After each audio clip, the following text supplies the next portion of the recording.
अस्सलाम वालेकुम नाज़रीन, अजीम बट मुखातिब हूँ आपसे एक दफ़ा फिर। और आज फिर हम फ़लस्तीन और इसराइल के इशू के ऊपर बात करेंगे। लेकिन आज की वीडियो में कुछ अहम चीज़ें शामिल होंगी, चूँकि पाकिस्तान समेत दुनिया भर में एक प्रोपोगंडा ट्विटर और फेसबुक के ज़रिए बड़ा ज़ोर शोर से फैलाया जा रहा है, और वो ये है कि इसराइल बेसिकली अपनी जगह पर मौजूद है और फ़लस्तीनी जो है वो बिला यानी कि जवाब जो है वो अपनी रजिस्ट कर रहे हैं और जो है ना ये मुतालबा कर रहे हैं कि वो उनकी ज़मीन है, जबकि इसराइलियों को खुद फ़लस्तीनियों ने अंदर घुसाया और घुसा के पैसों के एवज जो है वो ज़मीनें बेची हैं, और बाद में कुछ ज़मीन जो है वो फाइट के ज़रिए हासिल की गई है। तो बहरहाल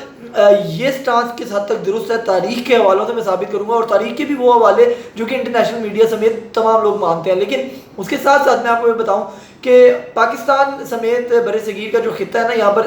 एक मकूला बड़ा मशहूर है कि वो कहा जाता है कि बहू जो होती है वो जब अपने टन्योर में बहू होती है और उसके ऊपर सास होती है और वो उसके ऊपर जुल्म सितम कर रही होती है तो वो बर्दाश्त करी जाती है, और जब उसका वक्त आता है और जब वो सास बनती है और वो बहू के ऊपर जो जुल्म करती है तो वो उसका जो होता है वो रद्द-ए-अमल होता है। इसी की हवाले से जो है वो पाकिस्तान समेत इंडिया में और दीगर जगह पर जो है वो ड्रामे भी बनाए गए कि क्योंकि सास भी कभी बहू थी। तो ये बेसिकली उसी चीज़ है। लेकिन यहूदी लॉबी जो है उसके ऊपर अगर हम बात करें तो सेम ये कंडीशन जो है ये अप्लाई होती है उसके ऊपर। हम देखते हैं कि जर्मनी के अंदर जो है वो जब यहूदी आबाद थे और हिटलर ने, जिसको आप होलोकास्ट कहते हैं, और होलोकास्ट एक ऐसी चीज़ है कि हमारे यहाँ पर तो 295 A B C के ऊपर जब कोई गुफ्तगू करता है तो उसको इंतहा पसंद कह दिया जाता है या दीगर कोई मामला कह दिए जाते हैं। चल जाएगा कि यहाँ पर कुछ मामला ऐसे हुए भी हैं, हम उससे इनकार भी नहीं करेंगे। लेकिन होलोकास्ट की अगर कोई बात करेगा जो कि रियलिटी बेस है उसके ऊपर बात करेंगे तो आपके ऊपर इंटरनेशनल लॉ भी इंप्लीमेंट होंगे, उनके ऊपर आपको जो है वो ब्लास्फेमी का जो है वो थप्पा भी लगा दिया जाएगा, इंतहा पसंदी का ठप्पा भी लगा दिया जाएगा कि आप लोगों के जज्बात को मजबूर कर रहे हैं। लेकिन उसके बरअक्स अगर यहूदी के अलावा किसी के भी जज्बात मजबूर होते हैं तो उससे इंटरनेशनल लॉबी को कोई फर्क नहीं पड़ता। लेकिन वीडियो के आखिर में मैं आपको तरीकी हवाला जात दूंगा जिसके अंदर किस तरह से बेसिकली इसराइल ने कब्जा किया, और इसराइल बहुत छोटी सी जगह पर आया था, यानी कि यहूदी जो है वो बहुत थोड़ी सी जगह पे आए थे फलस्तीन की, लेकिन वो बड़े किस तरह से, उसके अंदर फलस्तीनियों की भी गलती थी या नहीं थी, वो इंटरनेशनल लॉबी से मैं आपको, इंटरनेशनल मीडिया से और कुछ हवाला जात से आपको मैं साबित करूंगा। हमारे ट्विटर का और फेसबुक का लिंक जो है वो डिस्क्रिप्शन में भी मौजूद होगा, उसको भी आप जरूर फॉलो कीजिएगा। तो हम जो है इस वक्त चलते हैं वीडियो की तरफ। सबसे पहले सेगमेंट ये है, मैं आपको बताता हूँ कि किस तरह से यहूदी जो है वो 1920 से लेकर 1940 तक इन तकरीबन 15 से 20 सालों के अंदर आबाद हुए हैं। जर्मन से खसूसी यहूदी जो है वो फ़लस्तीन की तरफ गया, और फ़लस्तीन में जब वो गए तो उन्होंने एक बैनर उठा रखा था कि जर्मन ने हमारे घर लूट लिए हैं, घर तोड़ दिए हैं, इज्जतें बर्बाद कर दी हैं, हमारी नस्लकुशी कर दी है।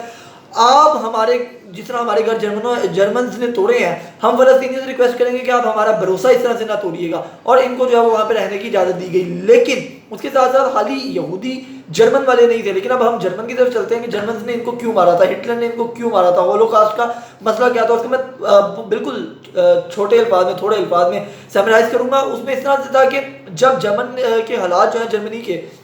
खराब हुए और एक वहाँ की इकोनॉमी जो है वो ज़ीरो होने लगी, दिवालिया होने लगा, तो हिटलर का ये कहना था कि ये जो एक तबका है जो कि यहाँ का है भी नहीं जर्मनी का, क्योंकि इनको उससे पहले रूम ने, ये रहते इसराइल जिस वक्त जो अब मौजूद है फ़लस्तीन की जगह पर, इसी जगह पर यहूदी बसते थे, यानी कि बनी इसराइल वाला मामला। और जब रूमी सल्तनत आई तो रूमी सल्तनत ने इनको यहाँ से तकरीबन 2000 साल कबल निकाल के बाहर किया था, और फिर ये यूरोप और बरतानिया और इधर उधर जो है वो जाके बात किए थे। और वो जर्मनी वाली जो इनकी पोत थी यहूदियों की, वो बड़ी खतरनाक चालबाज किस्म के लोग थे। तो जो हिटलर था उसका ये कहना था कि हमारी इकोनॉमी के ऊपर जो ये तकरीबन हज़ारों की तादाद में यहाँ पे लोग मौजूद हैं, इनकी वजह से हमारी इकोनॉमी खराब हो रही है, हमारा मुल्क खराब हो रहा है, हमारा मुआशरा खराब हो रहा है। तो नाजी पार्टी के साथ मिलकर उसने इनकी नस्लकशी जो है वो शुरू कर दी। अब जब नाजी पार्टी के साथ मिलकर इनकी नस्लकशी शुरू की गई और इनको अब तेल की कढ़ाइयों में फेंका गया, वो तारीख की मुख्तलिफ किताबों में मिल जाता है, मेरा ख्याल है मुझे बताने की उसकी ज़रूरत नहीं है। लेकिन जब हिटलर ने इनको मारना शुरू किया तो ये वहाँ से शिफ्ट होके ये लोग यहाँ पर आ गए और इन्होंने पनाह मांगी और फ़लस्तीनियों ने इनको रहने के लिए पनाह दे दी, लेकिन एक मखसूस सा एरिया दे दिया गया। उसके साथ साथ आपको बताते हैं कि जब सल्तनत उस्मानिया का एंड हुआ और फ़लस्तीनी, चूँकि ये अरब के अंडर आते थे सारे, यहाँ पे फ़लस्तीनी अरब रहते थे, तो सल्तनत उस्मानिया जब ख़त्म हुई तो यहाँ पर बरतानिया ने कब्ज़ा किया। बरतानिया ने मौजूदा फ़लस्तीन और इसराइल वाली जगह पर इन्होंने कब्ज़ा करने के बाद आपको बताते हैं कि ये तमाम एरिया अपने अंडर लिया, और फिर UN ने बाकायदा तौर पर बरतानिया को ये कहा कि आप यहाँ पर जो है यहूदियों की आबादकारी के लिए कौमी मकान या कौमी घर जो है वो तश्कील दें, जिसके ऊपर फ़लस्तीनियों ने जो है वो रजिस्ट किया। लेकिन उनकी रेजिस्टेंस किसी काम ना आई, चूँकि वो ऑटोमन एम्पायर भी उस वक्त ख़त्म हो चुका था और फिर इस तरह से जो है वो उनको दोबारा से जो है वहाँ पे जगह मिल गई और साथ फिर वो जर्मनी वाले जो थे वो लोग भी साथ मिल गए। लेकिन इंपॉर्टेंट चीज़ क्या है? इंपॉर्टेंट चीज़ ये है कि ये बहुत छोटे से एरिया के अंदर इनको रहने की जो है वो इजाज़त दी गई थी, लेकिन बाद में ये हुआ कि वो जो अरब फ़लस्तीनी थे उन्होंने पैसे के एवज भी इनको जगहें दी, लेकिन उसके साथ साथ इन्होंने जंग की उनके साथ। जॉर्डन और ये सारे जितने भी अरब ममालिक थे इन्होंने मिल के इसराइल के साथ जंग की। इसराइल जो इतना सा था और फ़लस्तीन जो कि इतना बड़ा था, जब इन लोगों ने जंग की, जंग मुसल्लत की, जर्मनी से आए हुए वो जो यहूदी थे, क्योंकि उनकी नस्लकशी ऑलरेडी हो चुकी थी, उनका मरने जीने वाले मामला चल रहे थे, उन्होंने रेजिस्टेंस को कबूल किया और रेजिस्टेंस के तहत जो है वो जंग के अंदर भरपूर हिस्सा लिया। और भरपूर हिस्सा लेने के तहत हुआ ये कि जहाँ पर फ़लस्तीन इतना और इसराइल इतना था, फ़लस्तीन इतना रह गया और इसराइल इतना बन गया। तो ये अगर हम कहें कि फ़लस्तीनियों की एक बहुत बड़ी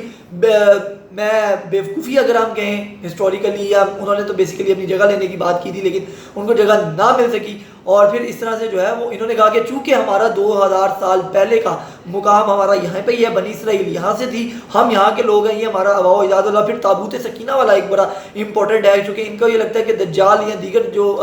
इमाम महदी आएंगे या दीगर होंगे तो इन लोगों को ख़त्म करेंगे। इनको ये मालूम है कि हम लोग गलत हैं, फिर ये लोग क्या करते हैं कि ताबूत सकीना ढूंढते हैं। इन लोगों का ये कहना है कि जो मस्जिद अक्सा है इसके बिल्कुल तहे ज़मीन में जाके ताबूत सकीना है और ये उसको निकालना चाहते हैं। अब आप देखेंगे जो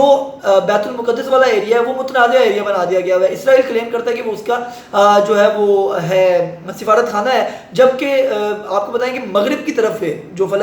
बैतुल मुक़द्दस है उसकी मगरिब की साइड के ऊपर जो है वो इसराइल का कब्जा है, और जो मशरिक़ की साइड है, मशरिक़ वस्ता की, उस जगह पर जो है वो फ़लस्तीनियों का कब्जा है। गज़ा की जो स्टेट है उसके ऊपर चूँकि ये आपने जंग जो है वो मुसल्लत कर दी और उसके बाद UN की रेजोल्यूशन के तहत वो एक मुतनाज़ा एरिया करार पाया हुआ है, और फिर वहाँ पर जो है वो चूँकि फ़लस्तीनी जो है वो उसको ऑन करते हैं, तो ये सारी जंग वहाँ से तसलसल शुरू हुआ है। बेसिक जंग बैतुल मुक़द्दस की है, जो कि ताबूत सकीना के लिए लड़ी जा रही है यहूदियों की जानिब से, चूँकि वो किसी भी तरीके से वो बैतुल मुक़द्दस का एरिया खाली करवाना चाहते हैं और वहाँ पर जो है ताबूत सकीना ढूंढ कर अपनी जो है वो हिफाजत करना चाहते हैं। तो ये बेसिक हिस्टोरिक फैक्ट्स हैं जो कि 1920 से 1940 के तहत यहाँ पर ये लोग शिफ्ट हुए, और फिर UN ने इनकी किस तरह से मदद की, बरतानिया ने किस तरह से मदद की, आज वही अमन के चैंपियन हैं। तो ये बेसिक हक़ाइक़ मज़ीद भी हम आपको बताएंगे, फ़िलहाल के लिए इतना ही।